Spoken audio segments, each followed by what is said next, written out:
How about we get out of here? We are standing right in the spot where Jericho was born.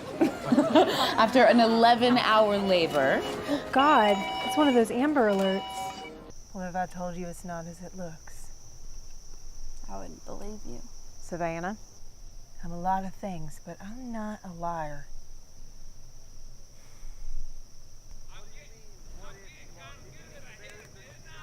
And my life or save it. But decide quick. Well, let him complain.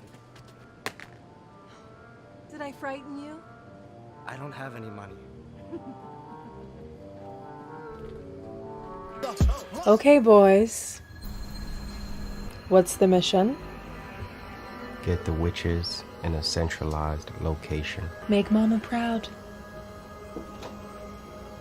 Why do you have a key to my room? Because I paid for it. Did you pay for my mom's room too? Yes? Because we're poor now? That's what we're all going to talk about after you pull yourself together. I'm grieving, Max.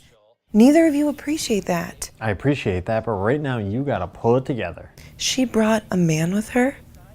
You know how insulting that is to my father? Your father's dead. His feelings don't matter. Max! We found several Haitian women in a container 2 months ago, and they told us what they were expected to do. If I can assist in any way. You can. We needed a system in place to open and search the containers as they come in. It's money I don't have. You're a billionaire. First 12-step meeting. I mean, unless you count the ones they made us go to in rehab. I hear you. When I first came around, I was like, these people are like a cult. Quiet. You don't want a party? No, I should be going, though. Ugh, so boring. I wasn't enough. So you slept with her and constantly lied about it. And just made me feel like a worthless wife.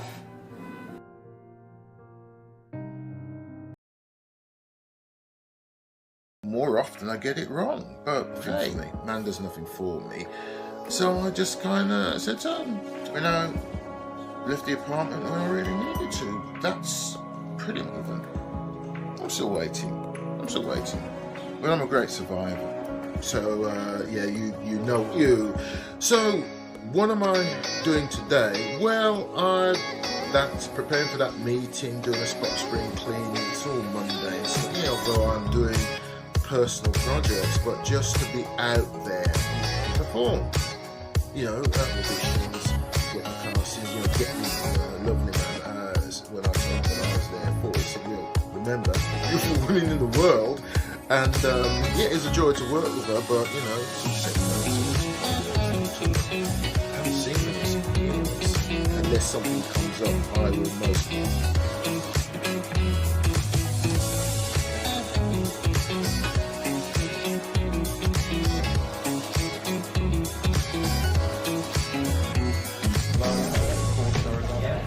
It's kind of like in the wild of Spain, but it's not fun.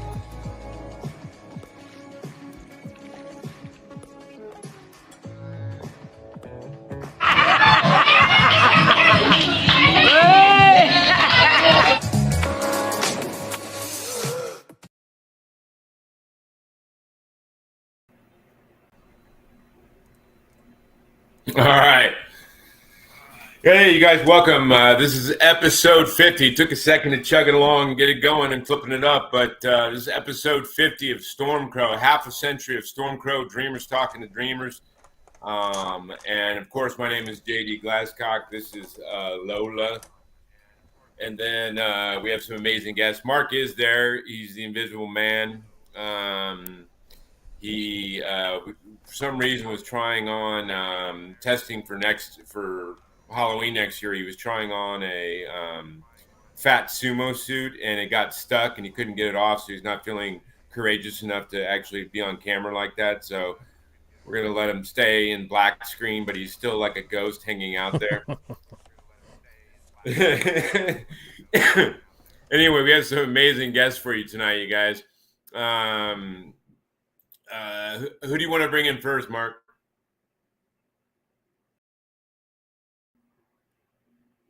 Janel. All right, first up is amazing model, actress, beautiful woman inside and out. Also does life coaching.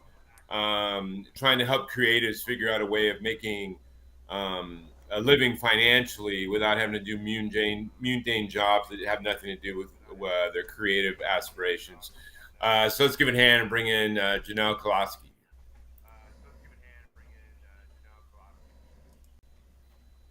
Hey, Janel. Hi. I mean, it only took a year for us to get this show going, but you know, I mean, I've actually physically aged. I just qualified for APPR, but you know, I mean, it's just you know, and I was like 25 when we started the show, but that's all right. But anyway, it's good to have you here. Now let's, the next guest is a gentleman I've known probably for a decade, but this is the first time we've actually been face-to-face because it's been a Facebook thing for like a decade. Great actor, poet, and a guy that supports a lot of people in a beautiful spirit. Let's bring in Daniel Jude Gennis.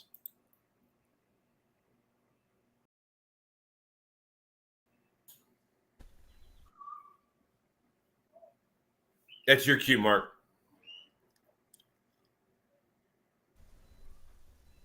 Slow. Bring in Daniel. There you go, buddy.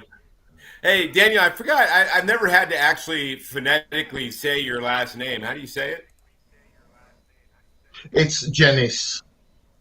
Gennis. Yeah, like a J. I did get it right. This is the issue with when you only know someone through Facebook and typing. So you never actually had to say their name out loud. You know what I mean? I'm usually typing Daniel. But right. Anyway, it's great to have you both here. I was telling her I qualified for retirement by the time we finally got this show out, but I apologize for that for you out there and fans and loyal supporters of our amazing artists that had to wait a bit to watch this show. But hopefully we'll have a great show and it will be amazing and all of those things. Let's jump right into it again. Mark is taking a sabbatical and getting full body massages by some rather lovely, hefty Russian women. So, you know, he doesn't want that on screen. So we're gonna keep it PG and keep him in the black ghost level that he is right now. All right, let's start with Daniel. Daniel, what have you done? What project have you done in the last couple of years that you thought were beautiful and you're proud of? Well, funny enough, when the lockdown hit and I was virtually unemployable, I basically used the kitchen, which is essentially where I am, and it's my studio, and I knocked out something like 21 videos. You know, very cool. Together. I mean, was there a premise to them, a link to them, or were these just little sketches you threw together? No, I did put some stuff out there. Don't think I put anything on YouTube. I might have done, but I can always do that. But it's just a very private thing. And I kind of learned that. I learned something about the art of filmmaking on a very, very small scale. I'm not in your league, JD, but I learned a great deal just by what using league is that? I've iPhone got a bunch of short films. Yeah. Hey, I'm yeah, not but I in your mean, league. at the same time, I always wanted to play guitar, but I suck at guitar. So, you know what I mean? Like, we all have our gifts, man. You know what I mean? I always say applaud those gifts different from you, as opposed to envy those gifts different from you. You know what I mean? So, gifts different from you. You know what I mean? Yeah, we all have beautiful gifts. The Creator gave everyone beautiful gifts. So you're saying it was more of a self-teaching moment that you were doing these videos. It was more to kind of own some of your skills and learn some new skills. And absolutely. Absolutely. I was terrified when I started doing it. It was kind of like, it's kind of like a whole, you know, a first night when you're doing a play, your opening night, you know, if you're the first person on stage, when the lights go up, and if you mess it up, you mess up for everybody. I've been in that situation, I'm really thinking, I can't do it. The light comes up, you just kick into it. And that's how I felt with the filming. I thought, oh, right, this filming and editing, it's not such a bad thing. I couldn't do it professionally, but I could do something for myself. And that's what the projects were about, doing something for myself, educating myself to appreciate what you do. Because Shady, I couldn't do what you do. Personal growth in our art forms comes most times from introspection, failing, and getting up and doing it again. I mean, and to be granted, I mean, here's the truth. No matter how long you've done something, I mean, I've been writing for 30 years. You guys, I think one of you has the volume up on the show or something like that. If maybe make sure you have it muted because I'm hearing our show. But anyway, is that that you're always nervous, you're always scared, you're always all those things. I've been carving words for like 30 years. In my opinion, I'm one of the best there is in creating worlds, writing, all those things. But I am still always learning. I am still always like trying to expound upon what I can do, trying to learn new ways, new things. And anytime I'm directing a film, no matter how many times I've done it, it's still always a different experience. There's always nerves. There's always fear. There's always all of those things. But that's, to me, how you grow.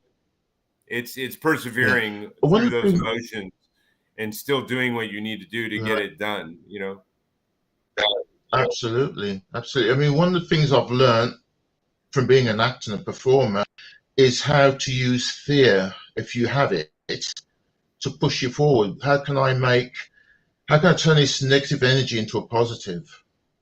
How can it make me better? So sometimes fear can be a good thing. It can push you forward.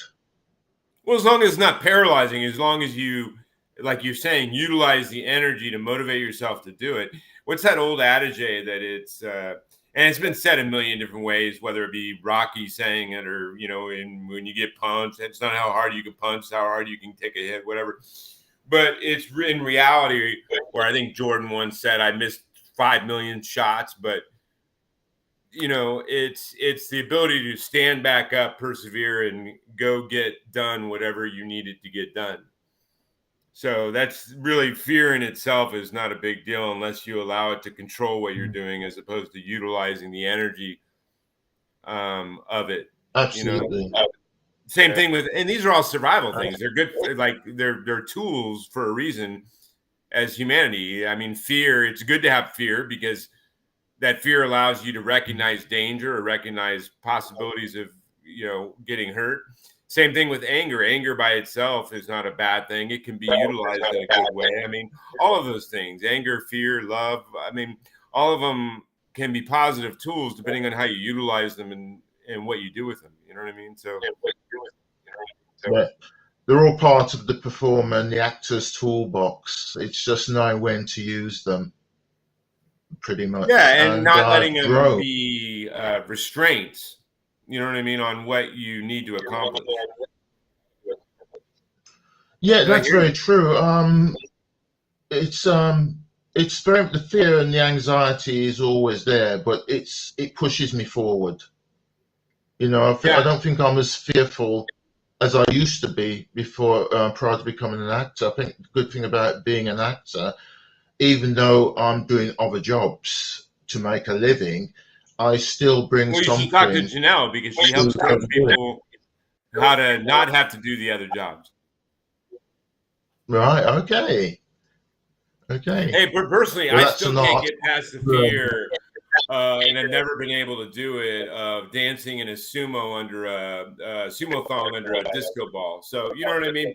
That might be my Achilles heel, my kryptonite. I might not ever find the courage to do that, but you know what I mean? We all have one.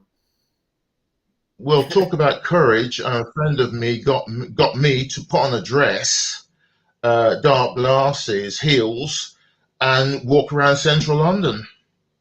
There you go. Did it. You should. Hey, did it. you know, we all have our little things to conquer. Thankfully, And I used to have, nobody recognized me. and people recognize you. Thankfully, nobody did.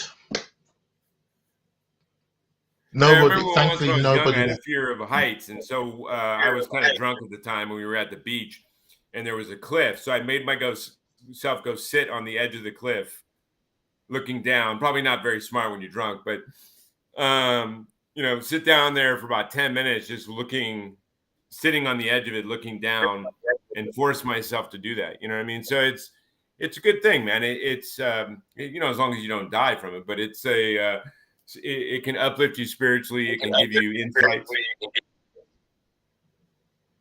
Absolutely. You know? But anyway, let's jump to Janel. Janel, what in the last 2 years have you done that you absolutely loved and you thought was beautiful? So it was a very quiet 2 years for me up until last November. I booked a role on the CW's Dynasty, and it was a big deal for me. I'm old enough to know the original, so yeah, and so it was like, wow, this is cool. And I grew up watching the CW in Western Pennsylvania, and I thought, wow, it'd be so cool. Which a lot of people make fun of that network, but I'm like, whatever. Hey, the opportunity is great, and I am one of the ones that makes fun of the network just because they use a very formulaic way of let's find the best looking people that we can find, have like the same storyline, just add some different props into it, and then everybody in every aspect, your janitor's a model, your you know, the lawnmower guy is a model, everybody's a model. Well, what was fun but an about opportunity is an opportunity, so that's good. Yeah, but what was fun about the role was I actually did not think there was any way in hell that I would get it because of the description. They wanted a runway model, this girl that was really refined. And my acting is very vaudevillian, very Lucille Ball. Like I'm very yeah, but you're also very tall and very beautiful. So I mean, but hear me out. I know what I'm talking about here. They wanted somebody that was much smaller than me too. I'm not a size 0, and working in fashion as I have, I'm considered plus size.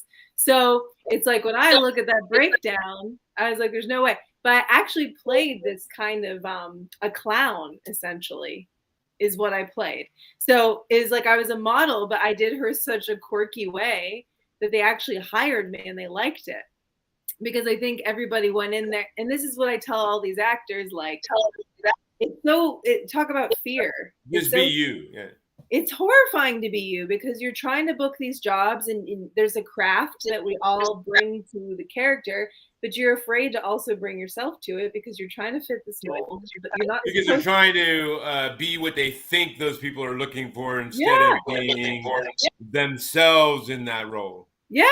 But I was myself because I was like, I'm not booking this. I'm all wrong for it. And then the director was like, we loved you.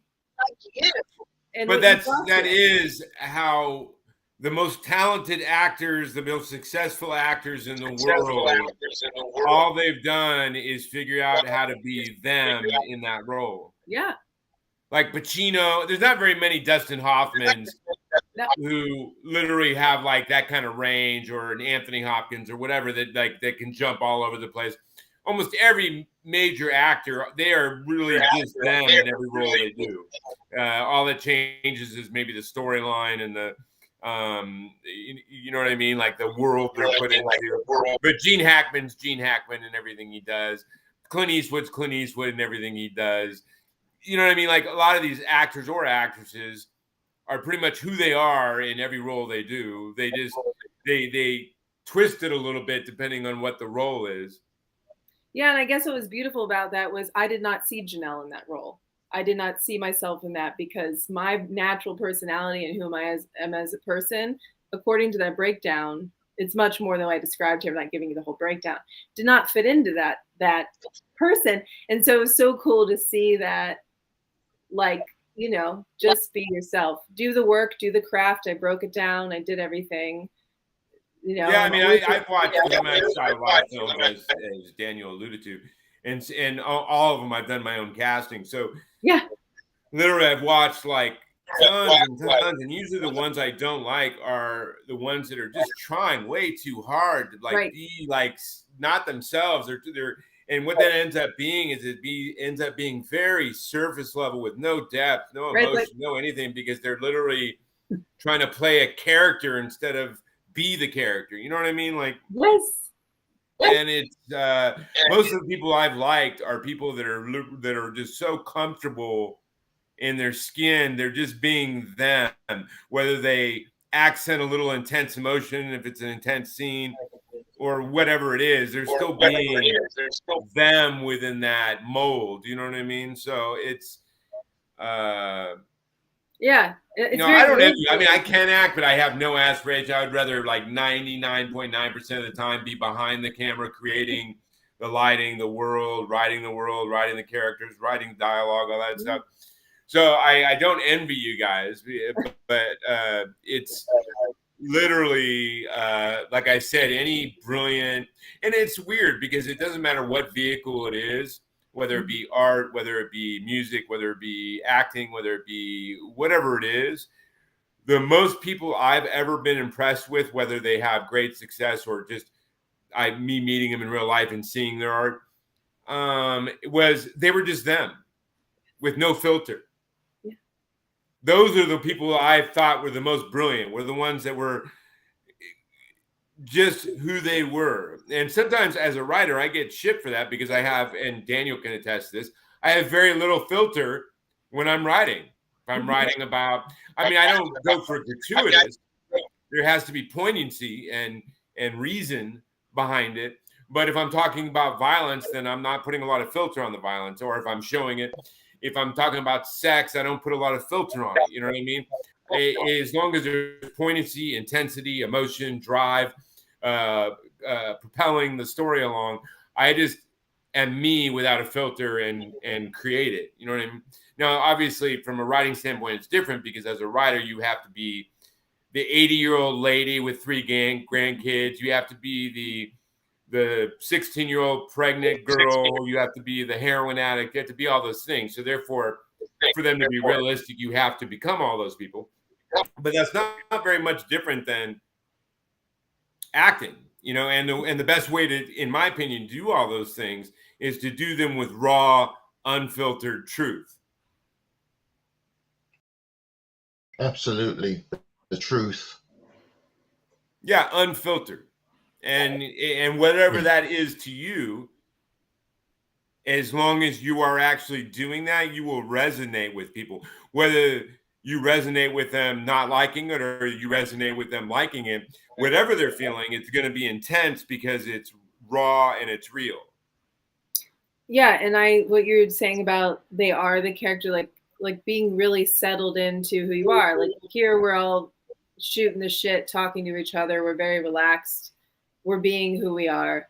And so when actors can do that with a character that's not them yet, that's when magic happens. Well, in front of a camera, yeah. Exactly. You got 20 people staring at you, and you can still do that. That's, to me, great acting. Yeah. You know what I mean? So, but anyway, let's now.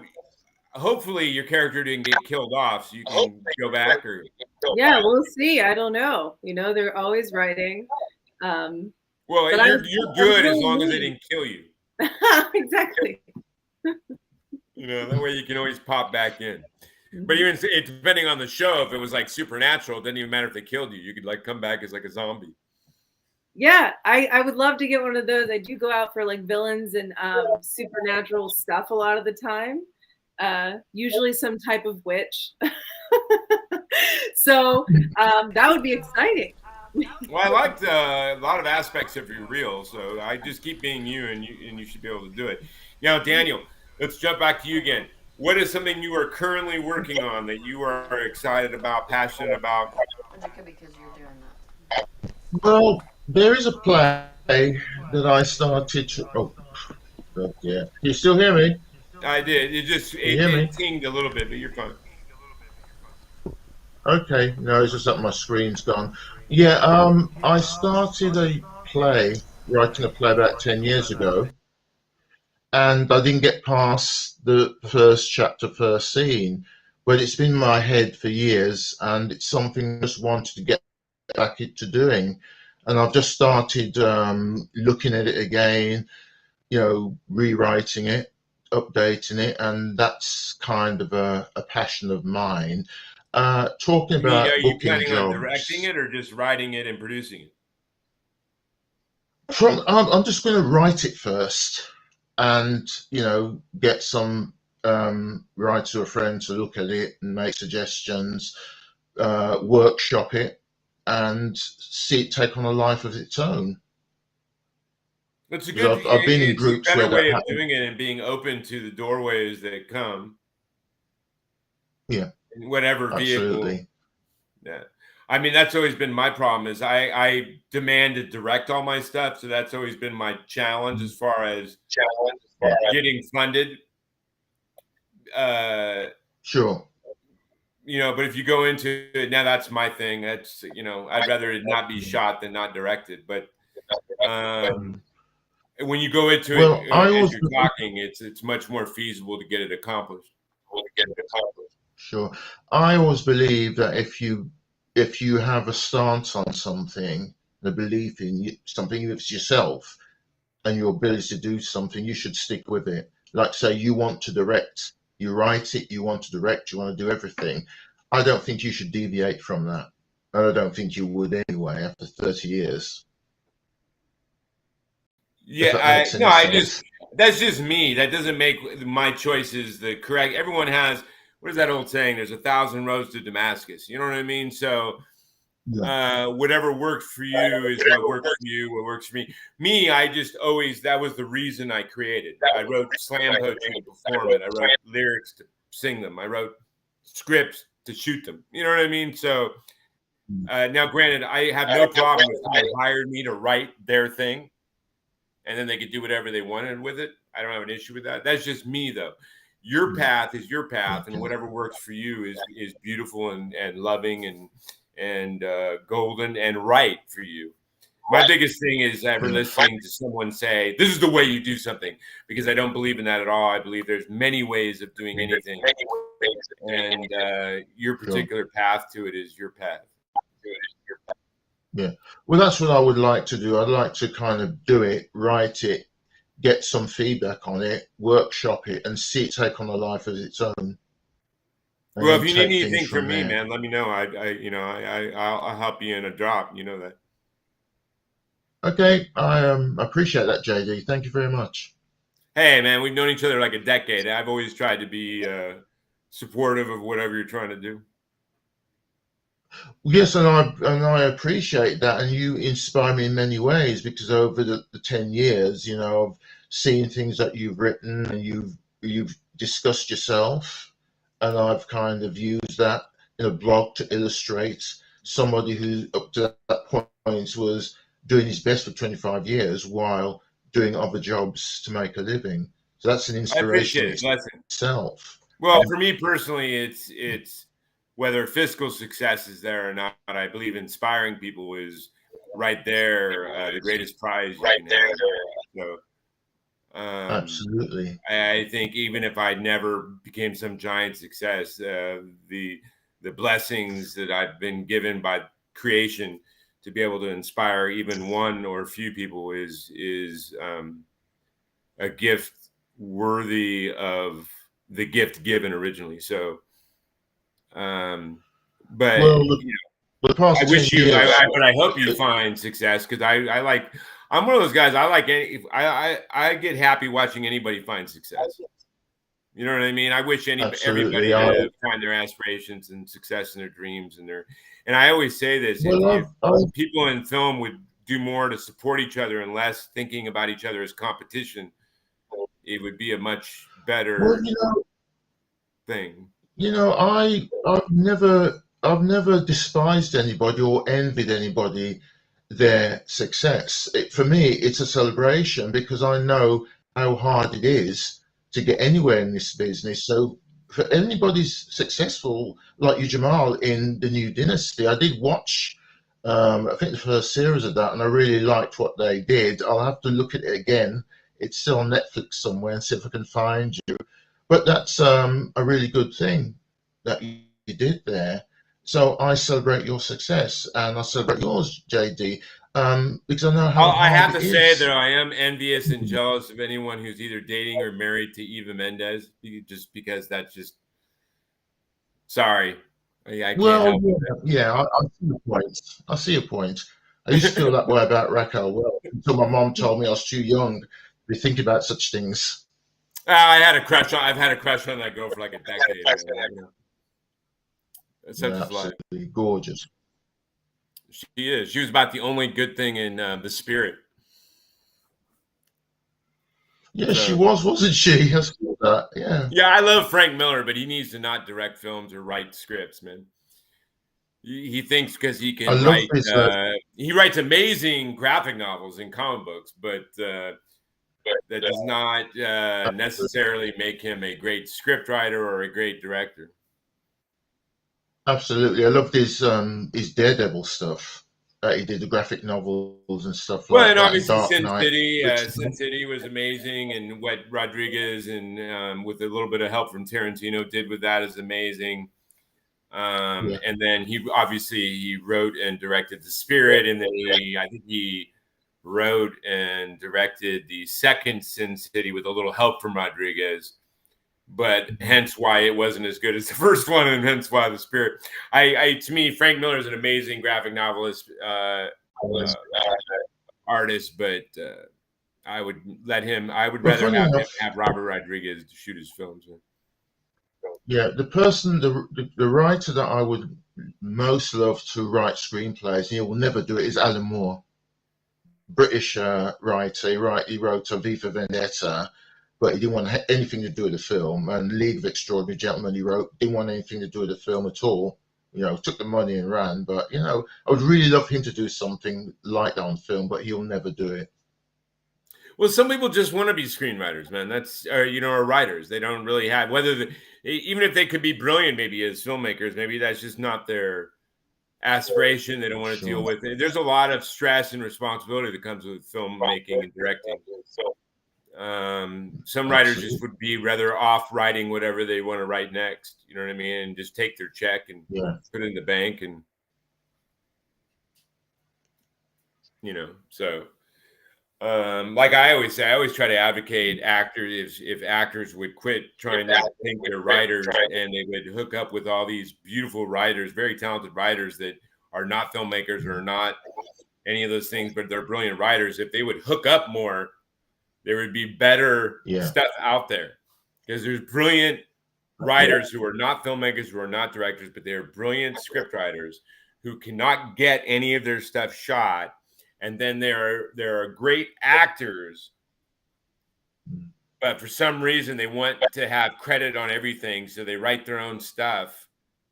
And then whether maybe 10 years from now they could be a great writer, the stuff isn't very good, and then it's not showcasing that they're a good actor. I just wish they would. I always say self-awareness is one of the self-awareness and discernment are two of the greatest gifts you can have. You know what I mean? And I would rather see them do that more, but I don't know. Writing is like anything else. People think that they get a script writing format that all of a sudden makes them a writer, script writing program that makes them a writer. Writing is like literally anything else. In fact, even more so. It literally takes years upon years of dedicated passion to become skilled at writing. Absolutely. It's like almost along the lines of a guitar or a musical instrument. Literally, it takes no one would just pick up a guitar and then run around and tell people they're a guitarist, because the person would go, okay, play something for me. And they would be like hitting wrong chords, and it would be hurting people's ears, and it'd be like, oh, dude, stop. But anybody that gets a screenwriting program thinks all of a sudden they're a writer. And the same thing with acting or anything else. And for you to be skilled at it, it takes like actually dedication and writing. Now, I think there are some more natural people in acting, because sometimes acting can just be about you being really comfortable with yourself, like we talked about. and being comfortable in front of a bunch of people. Some people have that naturally, so they can start out in the beginning and actually be really good. But writing has so many extremely articulate rules and ability to tight language and learning how to put words together in a very compelling emotional draw. Those things take a long time. Absolutely.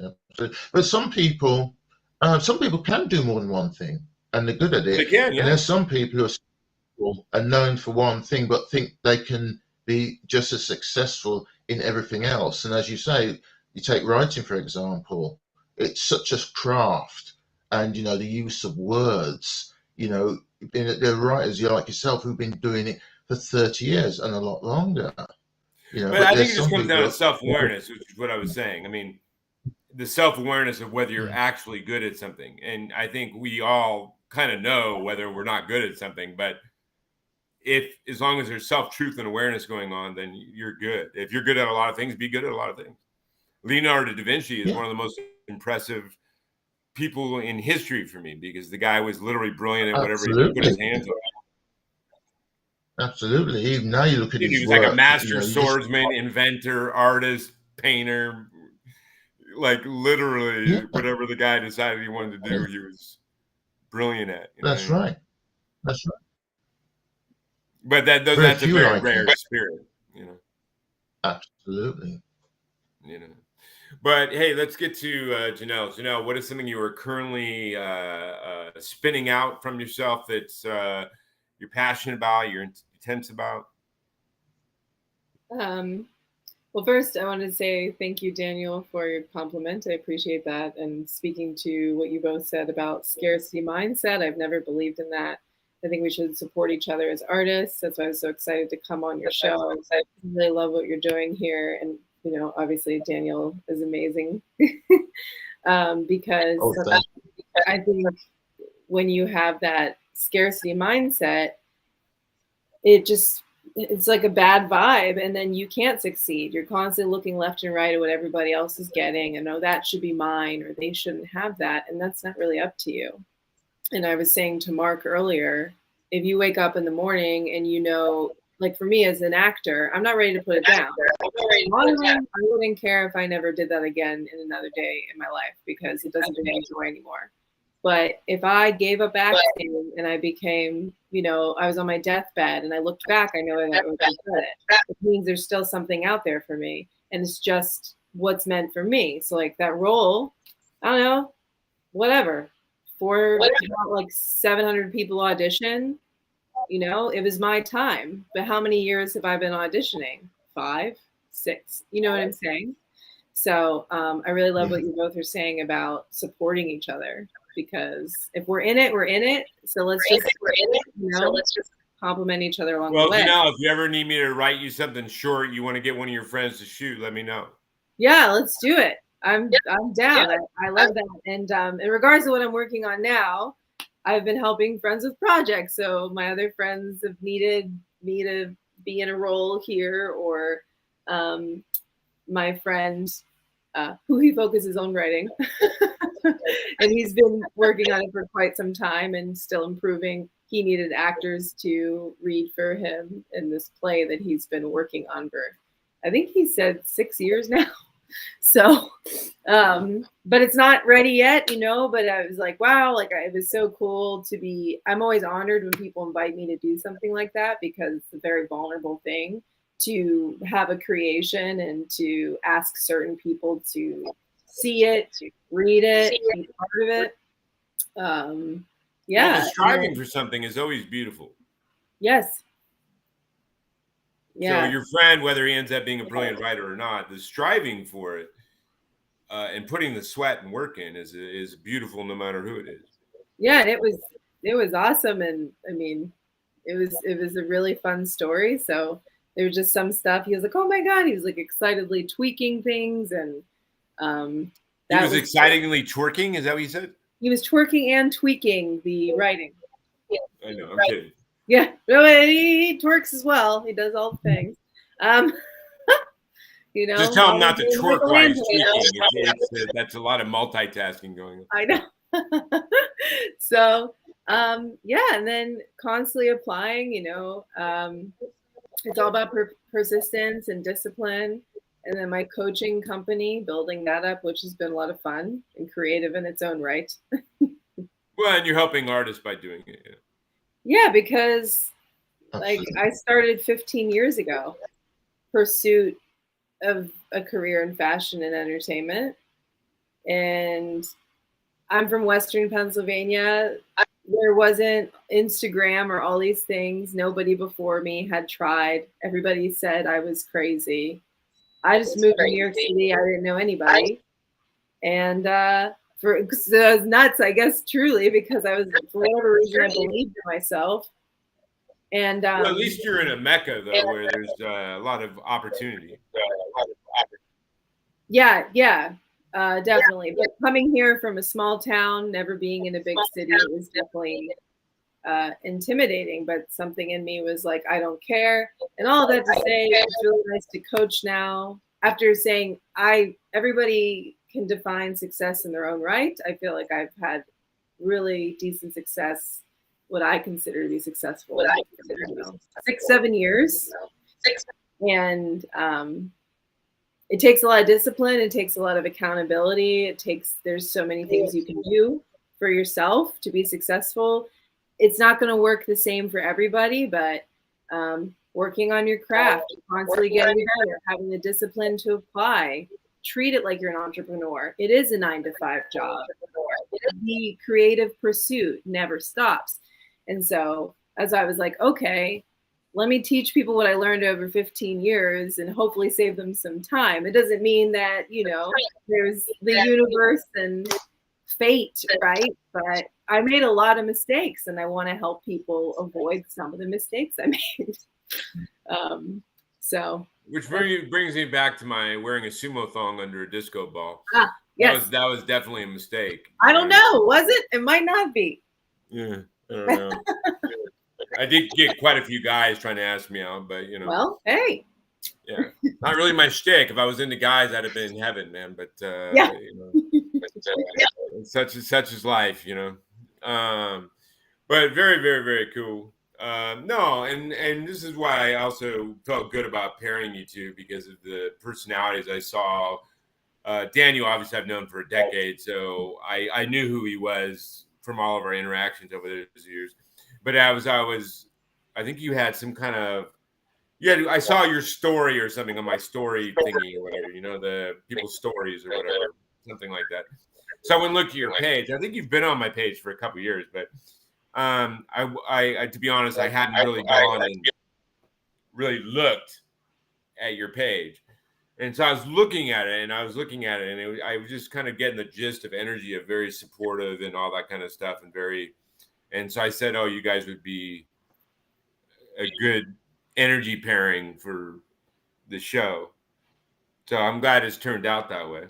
Yeah. You know what I mean? So, again, though, I really felt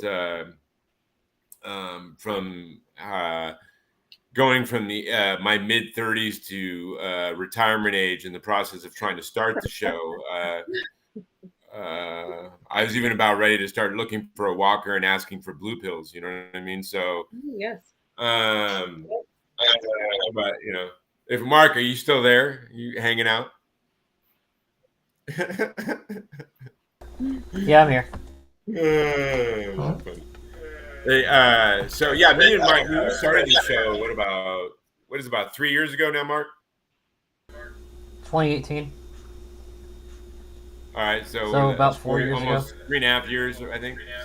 And the whole reason I started the show and then got Mark involved to help me on the tech side and be a co-host was, and no matter where I get, if I become super successful, whatever it is, I'm going to still keep doing this show, and because I think it's important to shine lights on people and other people's talent and other people's ability, and getting people that might not know them otherwise to at least have a momentary glimpse into their artistry.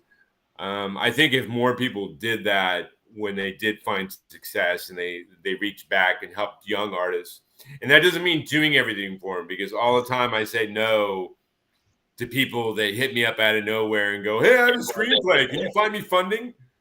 You know what I mean? I'm like, no, I believe you earn things in life. You know what I mean? I'm old school that way. That's why I had trouble, I think, when I lived in LA, because the favorite line there is fake it till you make it. Mm. And that is so antithesis to everything I stand for. I'm very much earn what you get, put the work in, put the sweat in, and learn your craft. Makes you last longer, makes you stand out. I just think that I just don't believe in the. I know I'm not afraid of hard work. A lot of times people keep calling me because they know I'm going to do the work and show up. Yeah, I think when people look for shortcuts for stuff, it's going to end up, they might get opportunities, but it's going to end up backfiring because they never put the work in to get the foundation of skills and tools that they should have for that opportunity. Mm-hmm.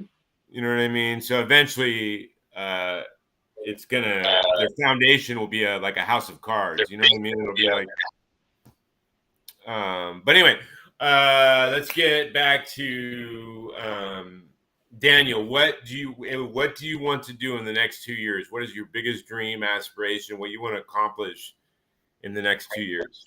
I can sum that quite simply, and that's to remain an actor. I'm still in the game. I haven't done anything for a while, but I'm still there, and I hope to be there in the next 2 years, and also do a kind of reboot, with my acting career, really go for it, because I've been doing 9 to 5 for a while. And I just think you need to push yourself out more, man. Yeah, I think I always paying attention to your posts, all that stuff. I just think you need to audition way more, punch it way more, push it way more. Yeah. Absolutely. Because I've seen over the last few years, I've seen you get discouraged a little bit. But I think you need to. I believe in you, man. I think if you just punch through the discouragement and just go balls to the wall and push yourself out there and keep throwing auditions out, submissions out, all those kind of things, I think that's going to open some doorways for you. Yeah, I think in my writing, certainly on Facebook, that probably comes across. And that's probably one of the reasons why I'm in Facebook jail at the moment. I mean, I don't even know why. I can't even see what's upset FB, but clearly something has. So maybe I need to tone down some of my posts. I would worry less about Facebook and more about hitting whatever your what are those the equivalent of LA casting over there in England, and just start focusing on your art, man. Yeah, I agree. I need to really get back out there. No, I mean, I get it. I understand it. I empathize, and I resonate with those energies. I've been doing this since 1990 and still have not found. Now, the vehicle has changed. The medium has changed multiple times. But I have not found giant physical success, and I've had to work crap jobs that I'd rather not do to be able to pay bills and all that kind of stuff. Even when I was in LA for 8 years, I had to be a stand-in and background. I mean, that's still good because I'm on film. But do you think I really want to stand there for 12 hours, like with a light on me?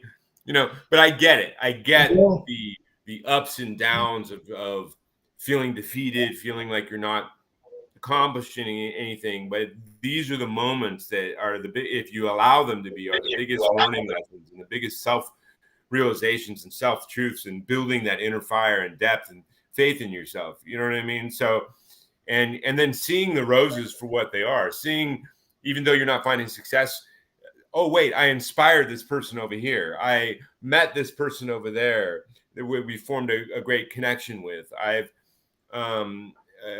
met this other person that's inspiring in me, my art. If you're so focused on the dejection and the feeling of defeat and all those things, you're going to miss those moments. Yeah. And so I always try to just say, take it day by day. All great things are just all great, massive successes. Things are just a bunch of little steps put together. So, just focus on the little steps. Yeah. it's funny that you say that about small steps. The last self-tape I did was for a television drama that's been made here. It's called The Nancy Boys. I think something Neil Gaiman's written it. It's based on that. And Nancy a Boy, Caribbean yeah, that's from way back when. Yeah. So the role's for a Caribbean character, and I'm of Jamaican stock. So, it's just one line. And I thought, well, I can't just record one line. So I played around with it. I did it several different ways. Again, filming it, editing it, putting it together. And I really enjoyed it. It didn't really matter if I got the job or not. I really enjoyed doing it. And my agent looked at it and she loved it. And, she really thought I would have booked it. Unfortunately, it didn't happen, but I'm not down about it because I really enjoyed the invitation to perform. It's the process, yeah. That doesn't make any sense. Yeah, it's enjoying that in that moment you learn. Became Absolutely, better yeah. at what your dream and aspiration is, man. So, like I just say, just keep doing your thing, man. Keep getting, especially from an acting standpoint, it's more about getting quality product because people are so visual nowadays, man. It's like when I put a script, if I have to go show someone a script, they don't even want to look at the script. I had to go put together pitch deck because people are visual.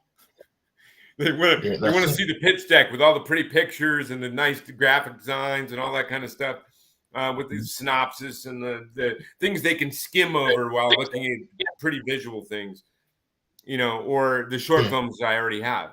So I would say just try to find quality writers, do some short projects, go meet some quality writers or do it yourself or however you want to do it. And just find some friends that have a camera and shoot some quality stuff that you can showcase yourself.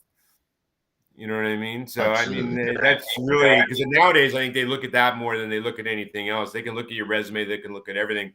But I think more times than not, if you have little clips or a website they can go to and just watch some little clips, I think that's more impactful, I think, than a resume. You know what I mean? Well, I very seldom they look at my they can resume. see you do your thing. I mean, for me, But here's the life coach. That's who you should be talking to. Right. Well, for me, acting, it's always like starting over. You go from one job to the next, and if you haven't done anything for a while, you just feel like, oh, I need to start over. It's a process that I always go through, like starting over. And then when I look back on something I did, I think, oh, you know what? I could have done that better. But that's now, not then. I was doing the best I could back then. But when I look at it now, I just think, oh, I could have done that so much better. Do you ever get that experience? Sometimes you got to come at things from a side angle.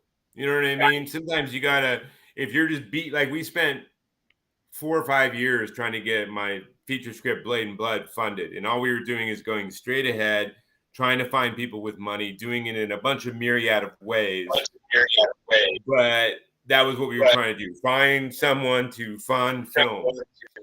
And I realized that just without a feature under my belt and it being larger budgeted, that wasn't the correct way. So now we have a visual novel video game coming out on Steam because I did find an investor for about $25,000 to hire a gaming company to create that game. It's based on Blade and Blood. It's based on the IP of Blade and Blood.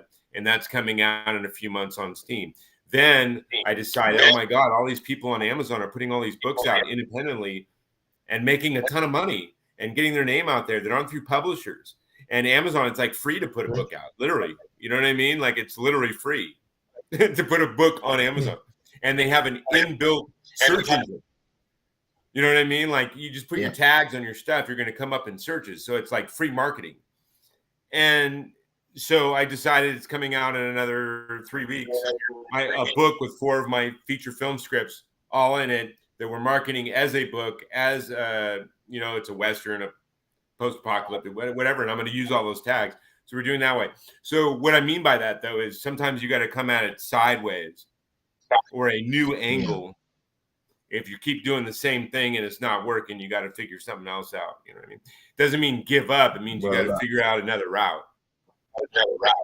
Absolutely. The definition of madness is doing the same thing over and over and expecting a different result. That is pretty much what it is. I mean, believe me, I'm hard. Yeah. I'm an Aquarius with a Taurus ascendant, and I was literally bumping my head over and over and over again for like 4.5 years with trying to find funding. But each of our roads is also different, as we talked about. So, but all I'm saying is, instead of feeling, this is back to the conversation about feeling defeatism and all those things. Anytime you're feeling those things, instead put that energy into maybe finding a slightly different alternative route to your goals. You know what I mean? And this goes right back to what we started in the beginning, man. Taking that emotion, the fear, the whatever it is, and utilizing it. And then what are you? You're a creative, right? So utilizing all that to find a creative alternative solution. I'm hearing you. I'm inspired by Janel and her life coaching. I think that's what it is. I'm really very good, honestly. But everything you're saying, it really comes down to what the cool thing about coaching is. I don't tell you anything. I ask you questions. You ask yourself, where do you truly want to be? Because a lot of times people know, but it's hard. Like you're saying, finding different avenues, and you know what you need to do. You're not doing it, right? Because of the fear, and we all do that. I should be applying to more jobs right now, and I haven't. Why? Because I was feeling a block because I've been physically ill for the past month. Like, there's so much can go on. But what I love about coaching is I just ask questions and people guide themselves. And it's so beautiful to see these like creatives really tell themselves what they truly want and going for it. And defining, I don't know how you put it, JD, but earlier just really saying taking responsibility basically for your career and your craft and what you're doing. And it's like we all have different journeys, but it's all the same rules. I think. Well, I'm Aquarius. I'm not a big fan of rules, but still. Yeah, but still. But I have learned when I was younger. I literally all the negative, not nice people I had no tolerance for whatsoever, and like I literally would tell them the LA version of their number one. But I had to, this is part of age and wisdom and all those things. I had to learn that some of that is just a part of the industry, and certain doesn't mean you have to totally accept it, but there's a certain part of it you have to accept to be able to get where you're trying to go. There's a certain percentage of those personas that you're going to have to learn to at least tolerate to get where you're going, you know. But that's with all of us. It doesn't matter what you're doing when we're young and we think we know we're doing way more than we actually do, and you know, and then you learn. I think I said once to someone that I think the only thing what they mean is when they say you as you get older, hopefully you get wiser. Is I just think you hopefully learn more self-truth. You know what I mean? And through knowing thyself more, you become wiser. Like if you have a penchant for drugs, maybe as you get older, you learn not to put yourself around people that do drugs or put yourself in. So it really runs through anything. If you have a tendency of drinking, or if you have a tendency of doing things that are not healthy for yourself or in any way, whether it be spiritual, physical, whatever, I think as you grow older, you learn to just not put yourself in those specific situations or around certain personality types or around certain aspects where you'll be far too challenged in those handicaps you have. So therefore, we call that wisdom, when in reality, it's just more self-awareness, self-truth, and learning how to circumvent yourself. Mm-hmm. Well, my self-awareness on that level is not being around the naysayers, as I call them, those people who've never attempted to, not to act, but to do anything creative, to, you know, step on a stage. But because it's a fear that they have, so they always turn around and say, well, why didn't you go and get yourself a real job? Well, I've had many real jobs, and it doesn't get realer than acting. Yeah, You you know, will have a the billion Arsenal. and a one haters, bro. If you look, listen, read autobiographies of some of the most successful creatives and artists. Almost all of them will have the similarity that everybody and their brother told them to quit. They'll never make it. All those things you're talking about, like literally they grow on trees because most people have given up on their aspirations and dreams. So to justify that to themselves, they want everyone else to give up on their aspirations and dreams so that somehow their own choices in life are justified. You know what I mean? So you just send love to them and blessings and all of those things, and then keep doing what you're doing, keep going on your path. I think in the end, you have to be able to have utter faith and belief in yourself, because no one else can have faith. No one else is going to believe it if you don't believe it. Absolutely. You know what I mean? You can't rely on someone else giving you that, because that's not really their ability to do so. You have to find that within yourself. You know what I mean? Absolutely. You know. I mean, one of the guys over here that I really love, and he's big in the States, is Idris Elba. Really love that guy because he'd been around for decades, for about at least 25 years. Yeah, but it's only since he went to America and did The Wire about 20 years ago that he's kind of up there with the best of them. He'd be a great Bond. But if he I don't know why they don't let him be Bond. Yeah, but the thing is, if he hadn't gone to America and done The Wire, he wouldn't. The BBC wouldn't have hired him to do the drama series Luther. He literally had to come out of the UK, make his name, and I don't think he came back. I think they asked him back. We've got the show here, Luther. Well, that works for a lot of people. Eastwood would never be Eastwood if he hadn't gone to Italy and done the films with Sergio Leone. Absolutely. You know what I mean? Absolutely.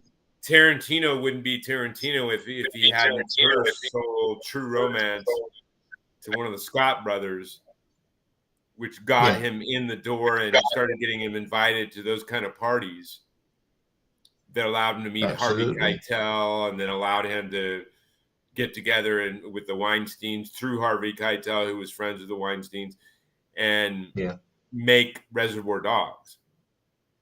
You know what I mean? So, I mean, it happens that way a lot. Yeah.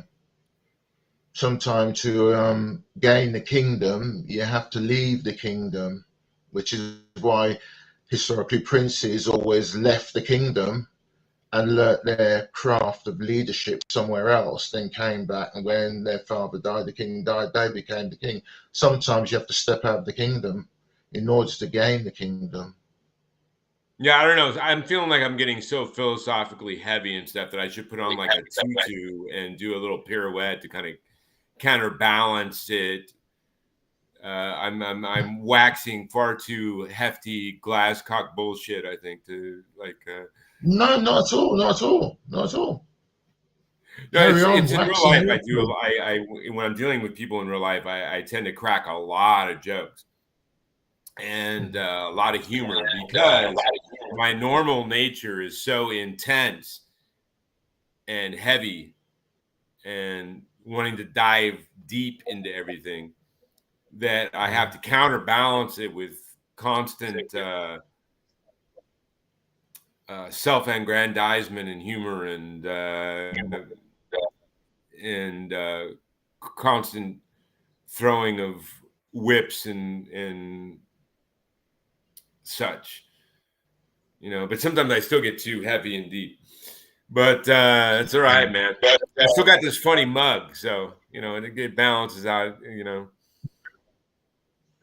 Well, I always say to people, that show business is not for the faint-hearted, because you're going to be dealing with rejection all the time. So you have to love what you do, and I love what I do when I get the chance to do it. But it has its ups and downs. I mean, I would not be the person now if I hadn't gone into the performing arts. I deal far more with rejection, or I deal better with rejection. It doesn't bother me that much as long as I get the chance or the invitation to perform, which is what I really want to do. I mean, there's a lot more to it than that, but I'm just trying to simplify it. I don't know. I always say, just keep stepping. I would rather go my whole life creating, writing, all of those things and never find success, or like fiscal success, but know that I spent my whole life doing the things I love to do, than to take some job right now that made me a shit ton of money that had no meaning. Well, funny enough, you say that. The one person that I never appreciated until much later in life was David Bowie. Fortunately, I appreciated him years before he died, but he didn't get into music as a career. It was just something that he wanted to do. And, you know, it's just amazing that that guy took his career in so many different directions, redefined himself, recreated himself, created characters, killed off Major Tom. He's a great lyricist. His voice was a little too high for me. I was never really that much into really high male voices like Zeppelin and Bowie and all that stuff. I tended to like more of the baritones and the lower, like Marley and Morrison and all those kind of things. But very talented lyricist. Yeah, very much. But it's just his approach to most things in life. It was for me. It was fairly unique. It probably wasn't really unique. There's probably other people out there doing. No, he was a great actor. He was a great at a lot of things. I always found that more impressive than anything is when people were very talented at multiple things.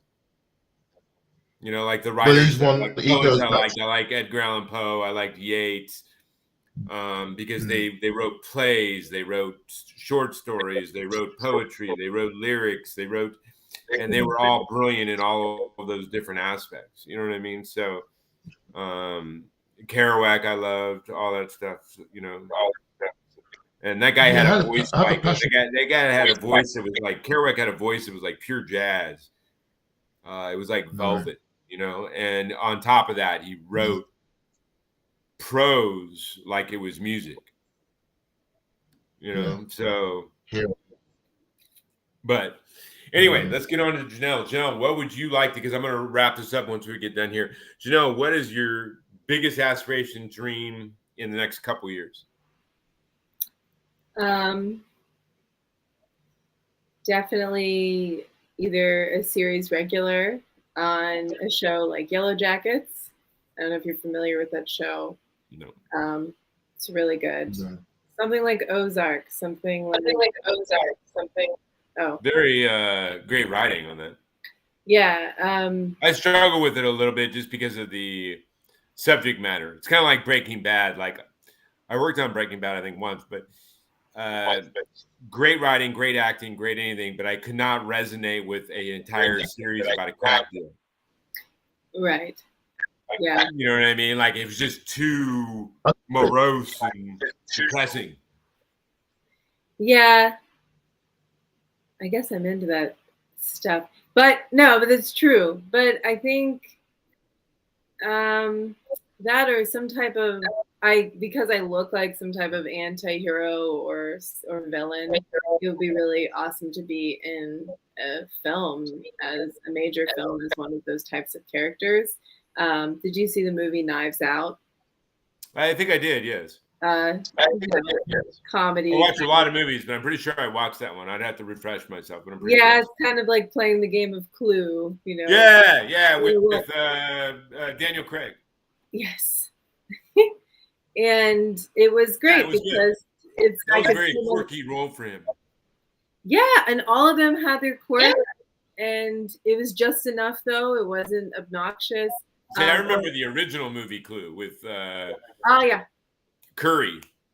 Yeah, that's good. Or like the movies, The Gentleman, that series. Oh, that was an amazing movie. I've watched that several times. I love those types of movies. English, hey, you know this, man, the English Tarantino. Oh, yes. What's that guy's name? The one that was married to Madonna. The director. Yeah, but I don't remember. Guy Ritchie, yeah. Yeah, Guy Ritchie. I mean, that's really what he's known as. He's known as like the English Tarantino. Yeah, so We did a really good King Arthur movie. Yeah, The Gentleman was just a brilliant movie all the way around. It was. You know what's also good if you haven't seen it. Bloodfather with Mel Gibson. He did that with one of the first movies he did when he was finally getting opportunities again, and it was maybe like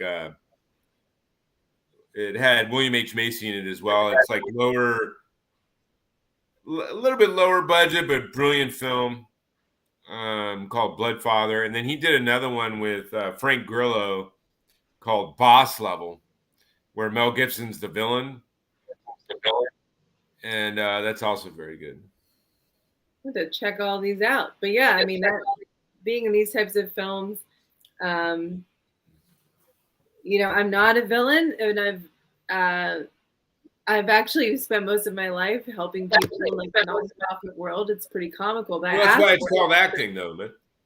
Yeah, but earlier we talked about how you play who you are, and so but you can be who you are. Right, what I was about to say was that I asked people why, because what is it about me? Because I know some people that are villainous actors that are a little more villainous in their day-to-day lives. That would be great, and they said that it was really my strength that I have.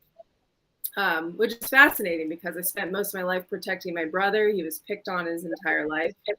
And I stood up to people 4 years older than me, big people bigger than me. And it made me very strong, still loving. As you talk about time, getting older, wisdom, I learned a lot. There's no point in being so angry at people that are rude and out of their minds because they're not right, but there's something going on with them. And people only have the power that you hand them. So exactly. So, but all that to say, yeah, it's really fun, and we can play anything. But it's cool the parts of you that people take out, because to me, I'm probably goofy and very kind, but that's not what people want me to be. They want my strength, and I was like, that's really cool. Like, you learn in this artist journey. I'm like, that's what you want from me. So. I'm grateful, but it's like, it's not what I see. I did not see that in myself. I know I'm strong, but whenever I started out as an actor, I never saw people wanting to hire me for that. I'll have to keep you in mind, because I'm about to start writing what'll probably be, I'm more excited about it than any other. I have like 5 feature scripts already done. And then I have another one that I'm about halfway done. But I'm about to put it to the side because this one I want to do so much that I've been sitting here for 2 months just world building on it, called The Dream. And there's one of the, it's not like a lot of my stuff is, it's an ensemble cast. I tend to do that with probably most of my feature films, but one of the main leads is a girl that you probably fit well for. Is she a murderer? Because I always play murderers. Kind of a post-apocalyptic world, supernatural post-apocalyptic world. So she's a badass. That's what you're asking. Yeah, it's fun. It's fun. And she's actually half human and half she.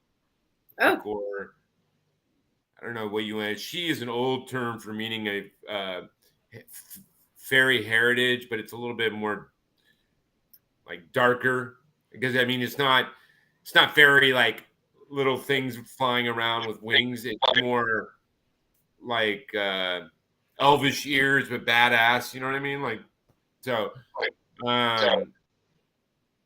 but maybe, I don't know, maybe I'll throw you the I think I wrote somewhere the day I came up with it, I wrote a synopsis for it on Facebook, so it's kind of rough, but I literally came up with it an hour before that and blotted it out on a post on Facebook. So I'll maybe share it with you, and then you can. Oh yeah, that's awesome. Yeah, and well, it's enough that I normally don't leave a script until I finish it, and I'm so excited about it. I'm trying to the supernatural horror I'm working on. I'm almost about to just shove to the side so I can get at that one, because I'm going to start that whole movie off in the middle of a fight sequence. Oh, that's really cool. No, I just think I haven't done that with any of my other scripts, but I think it would be cool to start the whole thing off in the middle of a giant firefight. like with like weapons and you know what I mean, like guns and all that kind of shit, like literally, and then do some kind of graphic novel thing where like the main team, which are called the Bloodhounds, where I do that kind of almost graphic novel where they stop and frozen action, and then you get like a little tiny quick 2-line bio in like typography, and then the action continues, you know. I love when they do that on film. Yeah, so that's what I want to do to introduce the Bloodhounds and start the entire film. Wow. And then, should be interesting. Really, I like playing. I think with anything, man, I like doing things differently and innovative and trying to do something that hasn't been done, or do it in a way that hasn't been done.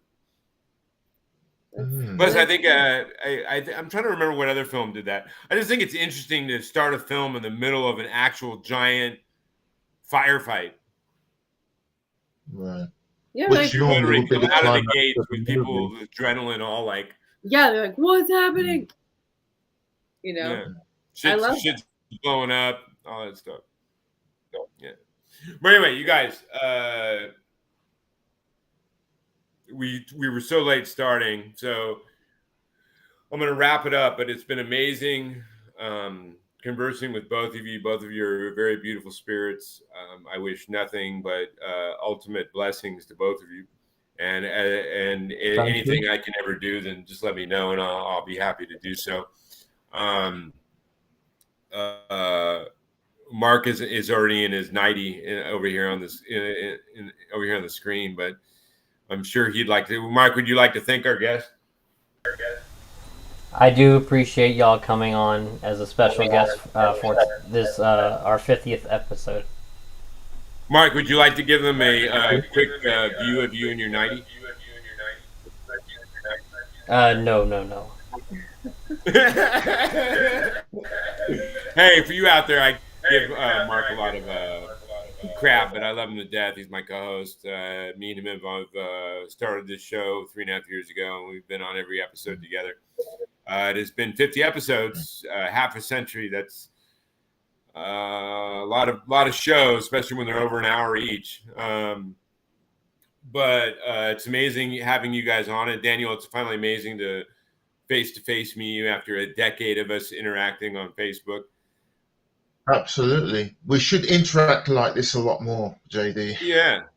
Now, hey, I did write you a short once. I wrote you like a monologue, I think, once. You did. Yeah. Yeah, you did.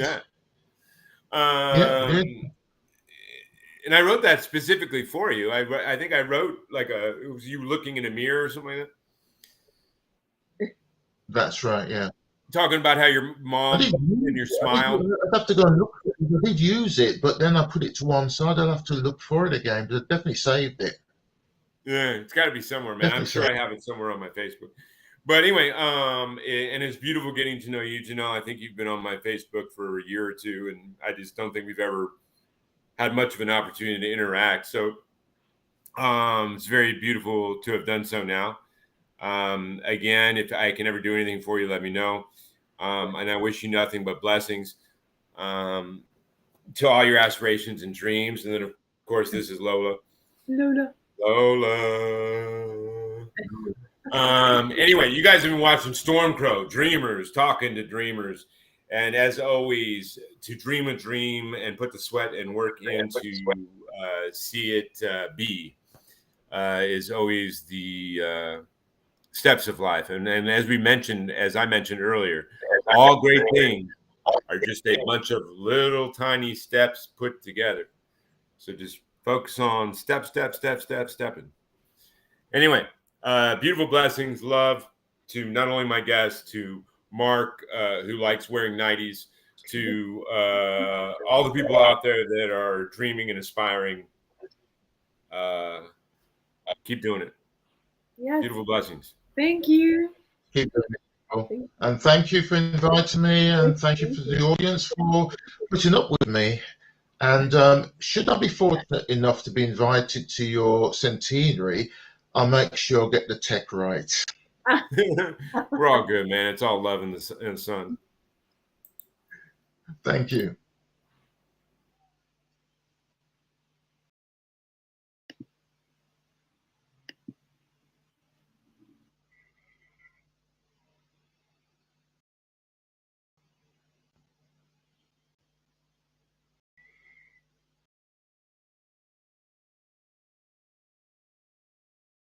more often I get it wrong. But hey, man does nothing for me. So I just kind of said, left the apartment when I really needed to. That's pretty much them. I'm still waiting. But I'm a great survivor. So, you know you. So, what am I doing today? Well, that's preparing for that meeting, doing a spot spring cleaning. It's all Monday. So, although I'm doing personal projects, but just to be out there and perform. Auditions, get the classes, get the lovely man when I told that I was there for. He said, remember, beautiful women in the world. And it's a joy to work with her, but she's I haven't seen her in years. Unless something comes up, I will most.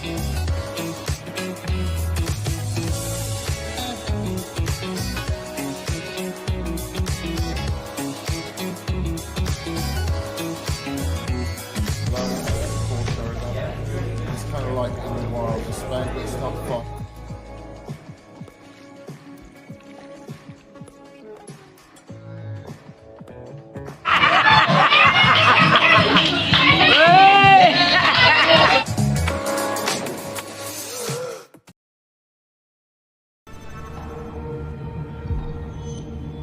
How about we get out of here? We are standing right in the spot where Jericho was born. After an 11-hour labor. God, it's one of those Amber Alerts. What if I told you it's not as it looks? I wouldn't believe you. Savannah, I'm a lot of things, but I'm not a liar.